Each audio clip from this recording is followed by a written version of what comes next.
देखिए, property transfer करनी है आपको, तो देयर आर वेरियस लॉज। हम आज टीपीए के पहले लेक्चर में, देखिए आप मल्टीपल वेज से प्रॉपर्टी ट्रांसफर करते हो, इनहेरेंट करते हो। जैसे मैं आपको सिंपल सी एक बात बताऊं, आदमी कोई भी प्रॉपर्टी का ओनर कैसे बनता है? आदमी किसी भी प्रॉपर्टी का ओनर कैसे बनता है? चाहे वो सेल से बने, चाहे वो लीज, चाहे वो गिफ्ट से बने, चाहे वो एक्सचेंज से बने, there are only few ways available. क्या लीज से आप ओनर बनते हो? क्या आप प्रॉपर्टी रेंट से ओनर बनते हो? आपके पास में एक राइट होता है, सिर्फ एक पजेसरी राइट है। आपके पास में क्या एक्सक्लूसिव राइट है? क्या आपके पास में संपूर्ण अधिकार है उस संपत्ति से जुड़ा हुआ? क्या आप संपत्ति को अंतरण कर सकते हो? मान लीजिए किराए पे कोई प्रॉपर्टी ली आपने, क्या प्रॉपर्टी को ट्रांसफर कर सकते हो? So there are few rights which are very limited to the scope of transfer of property act. हम आज इसको डिस्कस करते हैं और समझते हैं कि कैसे ये इफेक्ट करता है टू द होल सिनारियो। ठीक है,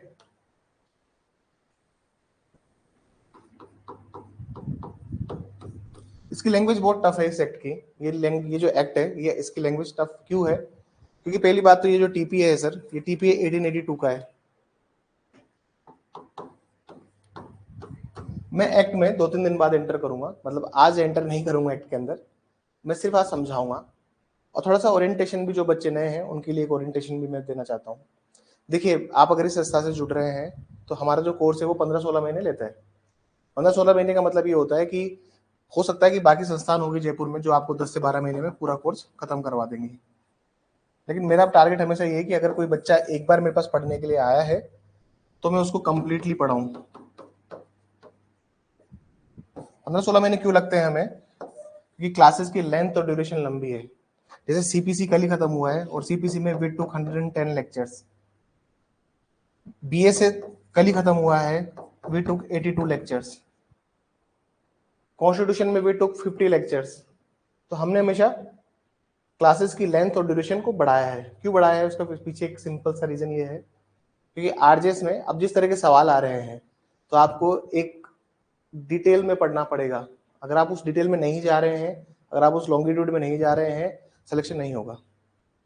सब्जेक्ट्स कैसे चलते हैं यहाँ पे, तो जो बच्चे नए हैं जिनको नहीं पता, देखिए 1.5 घंटे के हिसाब से 2 लेक्चर्स होते हैं, और जब एग्जाम आती है तो इसमें 1 घंटा और ऐड कर लीजिए या 2 घंटे और ऐड कर लीजिए। ये बैच का जो टाइम है वो 7 से 12 हो जाता है, 7 से 12, 7 से 1, हिंदी इंग्लिश अगर इसमें ऐड हो गया तो। लेकिन अभी एग्जाम नहीं है, सो हमें हिंदी इंग्लिश को अभी छोड़ सकते हैं, क्योंकि 2-3 महीने में सिलेबस कवर हो जाता है। जैसे अभी सीपीसी खत्म हुआ है और विदर्भ भारतीय साक्षी अधिनियम खत्म हुआ है, तो इसके बाद आएगा लिमिटेशन, हम यहाँ पढ़ेंगे, और इसके बाद हम पढ़ेंगे, इसके बाद हम पढ़ेंगे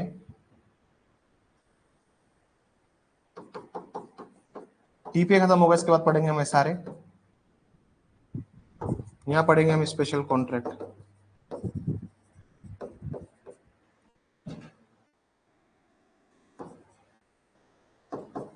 इसके बाद पढ़ेंगे बीएनएसएस, इसके बाद पढ़ेंगे बीएनएस,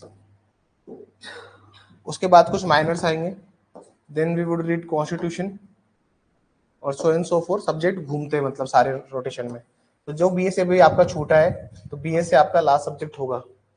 जो बच्चे आज एडमिशन ले रहे हैं, जो बच्चे नए जुड़े हैं, जो डेमो के लिए भी आए, तो एक बेसिक फंडा समझ लीजिए, बेचेस कभी नए स्टार्ट नहीं होते, ये हमेशा रोटेशन में चलते रहते हैं। जिन बच्चों के रोटेशन कंप्लीट हो जाता है उन बच्चों का कोर्स ओवर हो जाता है, और रोटेशन कंप्लीट होने में लगते हैं 15 से 16 महीने। समझ में?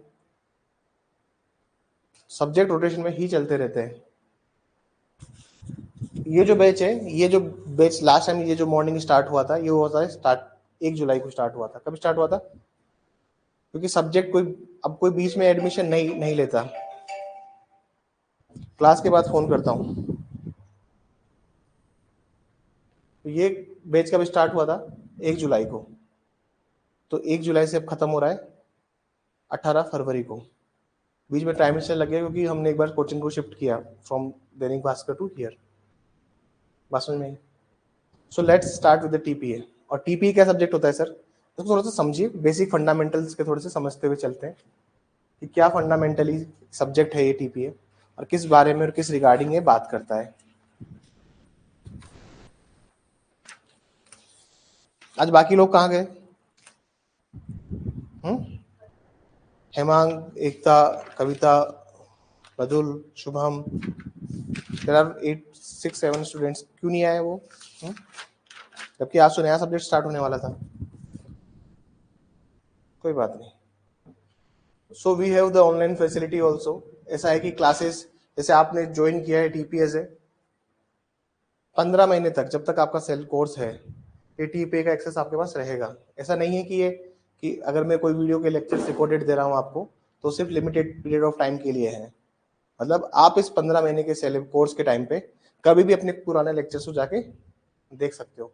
ऑनलाइन फैसिलिटी का कोई अलग से चार्ज नहीं है, ऑनलाइन एक्सेस का कोई अलग से चार्ज नहीं है, ये फीस में इंक्लूडेड है। और लेकिन ये सुविधा है, प्लीज इसका दुरुपयोग मत कीजिएगा आप लोग। क्लासेस जो हैं उनको टाइम पे लीजिए। आपको सेलेक्ट होना है, देखिए जज बनना है, 2 तरीके हैं। बहुत से बच्चे जज बनते हैं 5-5 साल में, जैसे ये मैम, नाम नहीं लूंगा इनका, ये 5 साल में आके जज बने हैं, लेकिन रितु फर्स्ट टाइम पे जज है, पहला अटेम्प्ट था इसका, पहला पास आउट ही हुई है और जज सीधा। तो आपके ऊपर डिपेंड करता है कि किस तरीके की तैयारी में आप जाना चाहते हैं। 5 साल नहीं लगाने, 1 साल में, 1.5 साल में जो नेक्स्ट वैकेंसी उसको टारगेट कीजिए और एग्जाम निकालिए। और वही एक आपका होल एंड सोल पर्पस होना चाहिए to crack this examination. Done. चलिए,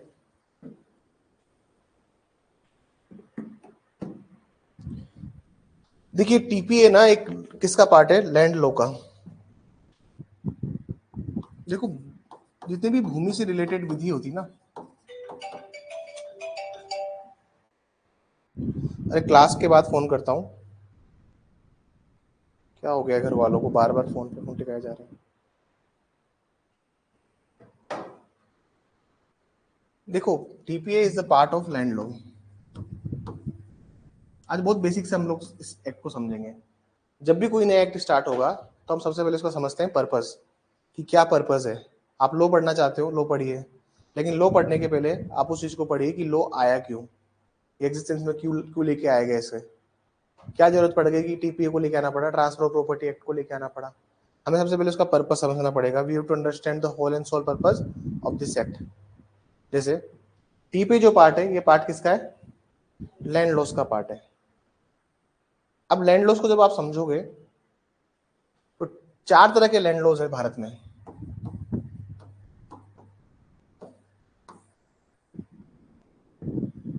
भारत में 4 डिफरेंट टाइप के लैंड लॉस चलते हैं। पहला जो है, पहला चलता है सर टीपीए। टीपीए क्या लगता है सर? टीपीए लगता है आपके अर्बन एरिया में भी लगता है और रूरल एरिया में भी लगता है, मतलब ग्रामीण और शहरी क्षेत्र दोनों में क्या लगता है? टीपीए। आपका सवाल होना चाहिए कि सर एक राजस्थान रेंट कंट्रोल एक्ट भी है, तो sir Rajasthan rent control act तो वो भी तो है सर, वो तो शहरों में लगता है। जी, राजस्थान रेंट कंट्रोल एक्ट वहां लगता है जो कि स्टेट गवर्नमेंट ने म्युनिसिपैलिटी के अंदर जिसको नोटिफाई किया हो। शहरों में क्या लगेगा? जैसे मान लीजिए आप सिविल जज बने, आपको सिविल जज बन के आपकी जयपुर में पोस्टिंग हुई और आपने कोई भी प्रॉपर्टी रेंट पे ली तो आप पर लगेगा राजस्थान रेंट कंट्रोल एक्ट। लेकिन मान लीजिए आपकी पोस्टिंग किसी ग्राम न्यायालय में होती है, जैसे खेराबाद है या मौजमाबाद है दूदू के पास में, या बहुत छोटे ग्राम न्यायालय में, मतलब कोई कस्बा है जिसको उन्होंने ग्राम न्यायालय घोषित किया है हाई कोर्ट ने, आपकी पोस्टिंग वहां हुई, तो वो म्युनिसिपल एरिया नहीं है। म्युनिसिपल एरिया क्या? छोटा सा बहुत छोटा गाँव एरिया, वो म्युनिसिपल एरिया नहीं है। लेकिन अब वहां पे आपको रेंट पे कोई प्रॉपर्टी चाहिए तो वहां पर क्या लगेगा? टीपीए। लेकिन अगर कोई नगर पालिका क्षेत्र है, कोई म्युनिसिपालिटी एरिया है, तो वहां पर क्या लगता है?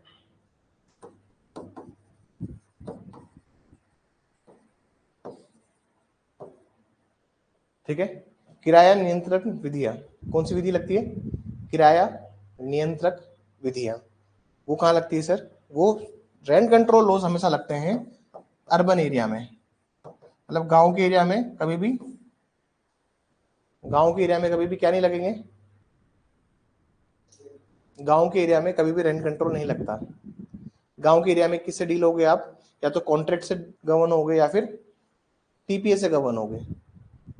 समझ नहीं। एक आता है इंडियन कॉन्ट्रैक्ट एक्ट। आप बोलोगे सर कॉन्ट्रैक्ट में प्रॉपर्टी का कैसे काम हो रहा है, मतलब कॉन्ट्रैक्ट लैंड लो थोड़ी ना है। बताइए कॉन्ट्रैक्ट लैंड लो है क्या? जी, कॉन्ट्रैक्ट भी एक तरह से लैंड लो है। क्यों नहीं हो सकता लैंड लो?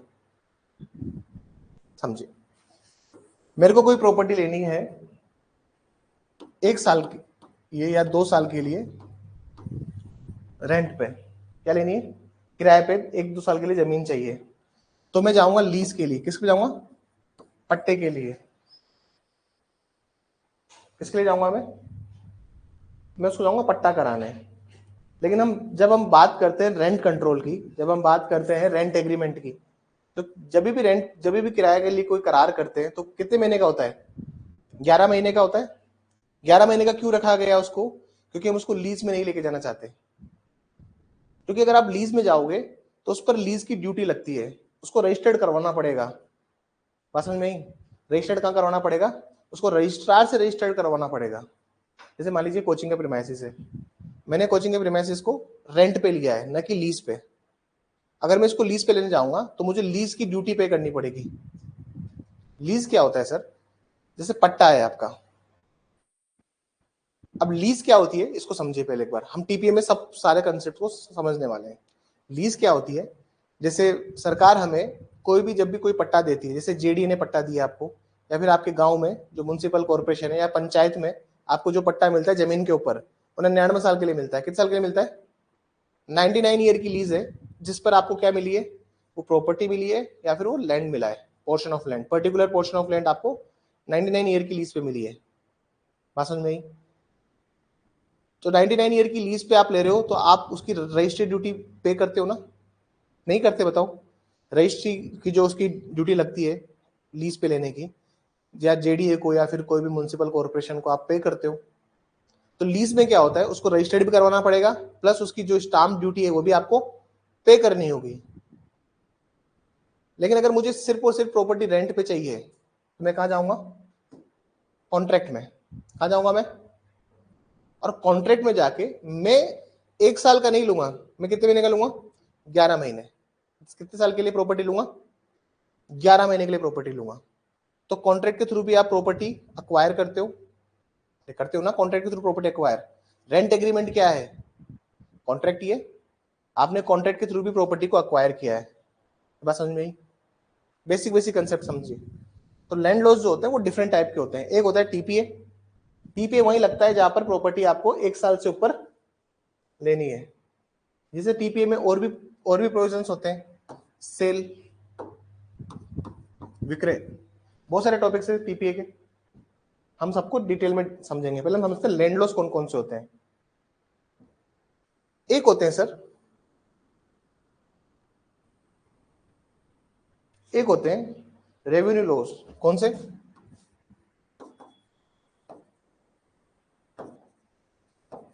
जिसको कहते हैं राजस्व विधि। क्या कहते हैं सर? किसी भी जमीन से रेवेन्यू अगर आ रहा है, जैसे रेवेन्यू किससे आता है सर? रेवेन्यू आता है हमेशा रूरल एरिया में एग्रीकल्चर फील्ड से। किससे आता है? एग्रीकल्चर फील्ड से। तो वहां लगता है रेवेन्यू लॉस। रेवेन्यू लॉस के में क्या होता है, दो तरह की जमीन होती है। एक होती है एग्रीकल्चर लैंड, एक होती है नॉन एग्रीकल्चर लैंड। आप गांव में जाएंगे तो वहां पे आपको दो तरह की जमीन मिलेगी। एक सर्टेन पोर्शन होता है जिसको हम कहते हैं एग्रीकल्चर लैंड, दूसरा होता है नॉन एग्रीकल्चर लैंड। कृषि भूमि और गैर कृषि भूमि, दो तरह की जमीन आपको देखने को मिलती है। तो लैंड लॉज में एक और लॉज होते हैं रेवेन्यू लॉज, जो किसकी बात करते हैं? एग्रीकल्चर और नॉन एग्रीकल्चर लैंड की बात करते हैं। और यहाँ पे एक और बात समझिएगा आप। जैसे मान लीजिए मैं एक बिल्डर हूं। अब जयपुर भैया एक्सटेंड हो रहा है पूरे सब तरफ, जयपुर बढ़ रहा है ना। मान लीजिए ये पूरा जयपुर है, तो ये हर तरफ से एक्सटेंड ही हो रहा है। मान लीजिए सीकर रोड है, ये आगरा रोड है, ये दिल्ली रोड है, ये टोंक रोड है। आप बताओ कि किस तरफ जयपुर एक्सटेंड नहीं हो रहा? ऑलमोस्ट सब तरफ जयपुर एक्सटेंड हो रहा है। अब शहर बड़े होंगे और गांव, शहर के बाहर एक खेत क्या है? एग्रीकल्चर लैंड है, कृषि भूमि है। तो शेयर तो कृषि भूमि में घुस रहा है। तो बिल्डर क्या करते हैं, बिल्डर इस एग्रीकल्चर लैंड को कन्वर्ट करेंगे नॉन एग्रीकल्चर लैंड में, गैर कृषि भूमि में इसको बदलते हैं। इसके लिए कहाँ जाएंगे, इसके लिए लोग जाएंगे कलेक्टर के पास 90B के अंदर, सेक्शन 90B लैंड रेवेन्यू, वहां जाएंगे कलेक्टर के पास में। और 99 ईयर की जो लीज थी इस जमीन के ऊपर खेती करने के लिए सरकार ने कितने साल दिए थे आपको, 99 साल। तो इस 99 ईयर की लीज को ये लोग क्या करेंगे, सरेंडर, और बोलेंगे कि सर देखो, सरेंडर करके क्या बोलेंगे, सर हमारे लैंड को कन्वर्ट कर दी जाए नॉन एग्रीकल्चर लैंड में, मतलब हम उसको अब कृषि के प्रयोजन से उपयोग नहीं लेना चाहते, हम उसको उपयोग लेना चाहते हैं for the purpose of commercial purpose. हम उस पर प्लॉट काटें या कमर्शियल अपार्टमेंट बनाए या बाहर दुकानें बनाए, ये तो सारी परमिशन लेनी पड़ेगी आपको। बात समझ में आ रही है? तो ये 90B आपके लिए ये काम करता है, 90B of Rajasthan land revenue. बात समझ में आई? तो ये भी एक तरह का लैंड लॉस होते हैं। दूसरी बात, अब यहाँ पे रिस्क ये होता है ना सर कि आपने प्रॉपर्टी तो क्या कर दी, कलेक्टर साहब को दे दी, लेकिन कलेक्टर साहब आपको वापस प्रॉपर्टी दे ना दे, कलेक्टर साहब की मर्जी है। बात समझ में आई? कलेक्टर क्यों देगा आपको जमीन? हाँ, बिना बात के आपको जमीन मिल जाएगी क्या? कलेक्टर को क्या चाहिए, क्या चाहिए कलेक्टर साहब को? जो भी चाहिए, समझ रहे हो, समझदार को इशारा काफी होता है। कलेक्टर साहब आपकी जमीन क्यों कन्वर्ट करेंगे फ्री फंड में? कलेक्टर साहब को पता है कि भैया ये जो एग्रीकल्चर लैंड है ये 15 बीघा जमीन है और ये बहुत बिल्कुल जयपुर के बिल्कुल सेंटर में आ गई अब तो ये जमीन, इस पे अगर कल को 200-300 करोड़ का प्रोजेक्ट आता है तो उसका 1% तो बनता है, क्योंकि हर चीज आपके लिए क्यों करेगा कलेक्टर साहब फ्री में? हाँ, जब सरकार ने आपको खेती करने के लिए जमीन दी है तो सरकार चाहे तो वापस भी मांग सकती है ना, कि खेती नहीं हो रही, कोई बात नहीं, वापस दे दो सरकार को। आपने जितनी ड्यूटी पे करी थी उस टाइम पे वो ड्यूटी आपको वापस, सरकार वापस आपको क्या करती है। और इशू को हम क्या कहते हैं कि सरकार कहती है ना कि जमीन लेते हैं तो सरकार मुआवजा देती है, तो डीएलसी रेट होती है। डीएलसी का मतलब होता है district level committee. District level committee तय करती है कि आपकी एरिया की रेट कितनी होगी पर स्क्वायर फीट। बात समझ में? भाई रजिस्ट्रेशन कराना हो, जमीन का पट्टा कराना हो या फिर मुआवजा देना हो, सब में क्या लगता है, डीएलसी रेट लगती है। चलो बेसिक बेसिक समझिए। रेवेन्यू लॉस समझ में आ गए होंगे। एक होते हैं टीनेंसी लॉस। क्या होते हैं?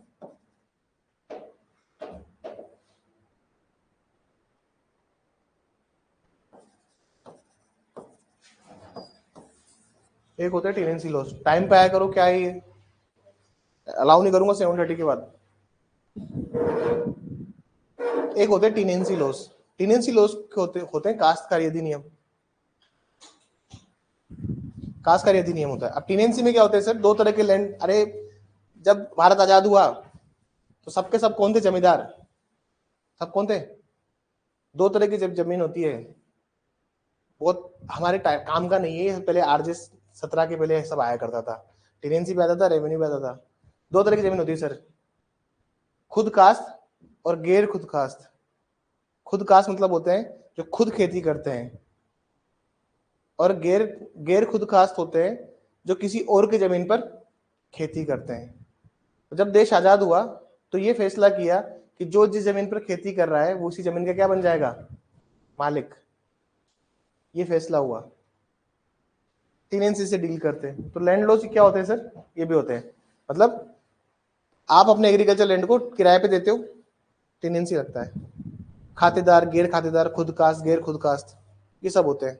खातेदार वो होते हैं जिनकी जमीन पे खाता लगा हुआ है, खाता मतलब जिनके नाम पे जमीन निकली हुई है। हमें सबसे पढ़ना नहीं है, हमें जो पढ़ना है टीपीए के अंदर, हमें पढ़ना है कि भैया टीपीए कहाँ लगता है। टीपीए लगता है अर्बन में भी और रूरल में भी। टीपीए बहुत सारी चीजों से गवर्न करता है, ठीक है सर। अब टीपीए को अगर हम समझें, अब टीपीए को समझना थोड़ा सा स्टार्ट कीजिए। अगर टीपीए की हम बात करते हैं तो टीपीए क्या होता है सर, टीपीए के अंदर बहुत सारे प्रॉपर्टीज ट्रांसफर होती है। जैसे मान लीजिए मैं बात करता हूँ लीज की, पट्टा, मैं बात करता हूँ इसके अंदर सेल की, मैं बात करता हूँ इसमें एक्सचेंज की। तो ये वेरियस क्लासेस ऑफ प्रॉपर्टीज से ये सब्जेक्ट डील करता है, इनके क्या इफेक्ट होंगे, इनके क्या इफेक्ट नहीं होंगे, हम सबकी बात करेंगे इसमें। बात समझ में आई? और there are multifold topics in the transfer of property act. अगर हम ट्रांसफर ऑफ प्रॉपर्टी की बात करते हैं, इसकी लैंग्वेज सर टफ है। इसकी लैंग्वेज क्या है? टफ। टफ क्यों है इसकी लैंग्वेज? क्योंकि सर देखिए 1882 के टाइम पे इंग्लिश जो चलती थी वो एक अलग लेवल की चलती थी। आपको अगर समझना है ना कि भाषा जो है वो समय के साथ में आसान होती गई है। जैसे आप अगर आप जुवेनाइल जस्टिस एक्ट पढ़ेंगे या डोमेस्टिक वायलेंस एक्ट पढ़ेंगे, इनकी लैंग्वेज बहुत आसान है। लेकिन वहीं पे आप टीपीए पढ़ेंगे, रजिस्ट्रेशन एक्ट पढ़ेंगे, नेगोशिएबल इंस्ट्रूमेंट एक्ट पढ़ेंगे, तो इनकी लैंग्वेज टफ है, क्योंकि सारे 1881 82 उसके टाइम के एक्ट हैं, 1881 के एक्ट हैं सारे। समझ में? आईपीसी की लैंग्वेज इजी क्यों थी? क्योंकि वो पिनल लॉ था, पिनल लॉ की लैंग्वेज आसान होती है। लेकिन टीपीए हो गया, इनकी लैंग्वेज टफ इसलिए बनाई गई क्योंकि सिविल में कोई लूप होल नहीं रहना चाहिए। मतलब ये चाहते तो बात को सीधे तरीके से भी तो लिख सकते थे। जैसे हम उस दिन पढ़ रहे थे फ्रॉडुलेंट ट्रांसफर, या फिर हम पढ़ रहे थे लिस पेंडेंस, कि जो भी वाद लंबित है या फिर कोई भी सूट पेंडिंग है, उस टाइम प्रॉपर्टी ट्रांसफर होगी नहीं होगी। चाहते तो वो एक लाइन में लिख सकते थे that it would be the outcome of judgement और ऑर्डर। मतलब कोई प्रॉपर्टी पेंडिंग है किसी सूट के टाइम पे, सूट पेंडिंग है आपका, तो आप प्रॉपर्टी का ट्रांसफर करोगे तो वो वर्ड नहीं होता है, वो शून्य नहीं है, वो ट्रांसफर, वो अंतरण शून्य नहीं होता। वो डिपेंड करता है कि कोर्ट ने क्या डिसाइड किया है। लेकिन ये बात इन्होंने सिंपल तरीके से नहीं लिखी है, सिंप्लीफाई वे में इन्होंने इस बात को बहुत घुमा फिरा के और अपने हिसाब से मैनिपुलेटिव तरीके से इसको लिखा हुआ है। देखिए टीपीए कहाँ लगेगा कहाँ नहीं लगेगा, अब थोड़ा सा इसको समझने की कोशिश करते हैं और इसको देखते हैं टीपीए को।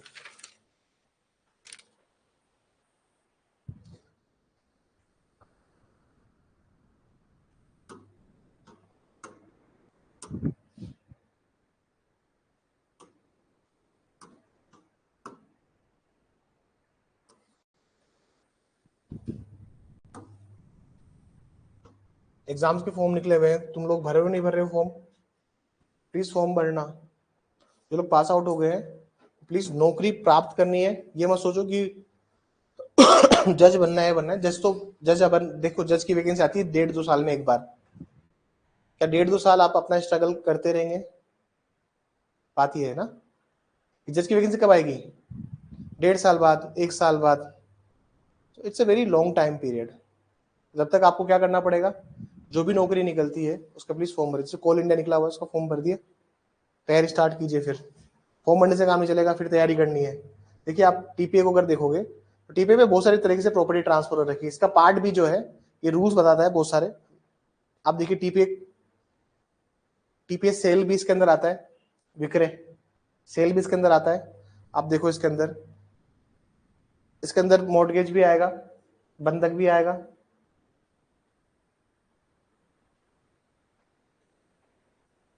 बहुत अच्छे अच्छे टॉपिक्स हैं सारे।